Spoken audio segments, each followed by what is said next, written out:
2024 ते 2025 हा जो 1 वर्षाचा काळ आहे, या 1 वर्षाचा काळाचा आलेख मी आता पुढे मांडणार आहे. जिथे मला सर्वाधिक धोका दिसायला लागला, म्हणजे हे तुम्हाला 22 ते 23 मध्ये नाही दिसत, 23 ते 24 मध्ये नाही दिसत, पण 24 ते 25 मध्ये जे झालंय ते मी तुमच्यासमोर मांडणार आहे, लोकांसमोर मांडणार आहे. उद्धव साहेब किंवा राजसाहेब, हा जो विषय आहे तो अत्यंत गंभीर आहे. कधी काळी महाराष्ट्र हे देशाचं ग्रोथ इंजिन होतं.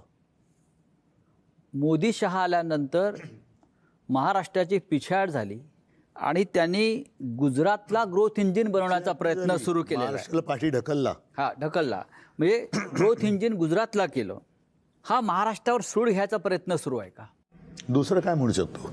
नाही, मी म्हटलं ना, जुनी जखम. बरं का, तेव्हा जी मुंबई हाताला लागली नाही, त्याचं जर समजा तुम्ही जर नीट बघितलं ना, त्याचं कसं आहे, मी नेहमी सांगत आलो की कुठचाही भूगोलाशिवाय इतिहास नाही.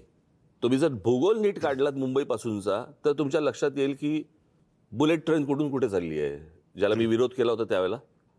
माझा आजही विरोधच आहे त्याला. सगळ्यांनीच विरोध केला. बरं का, या सगळ्या ह्याच्यामध्ये ती बुलेट ट्रेन, त्या बुलेट ट्रेन नंतर हे मी म्हणतो हे ठाणा, पालघर हा जो सगळा भाग आहे, हा सगळा तेवढा पट्टा बरोबर गुजरातला लागतो. कारण गुजरातची बॉर्डर आहे ती. करेक्ट.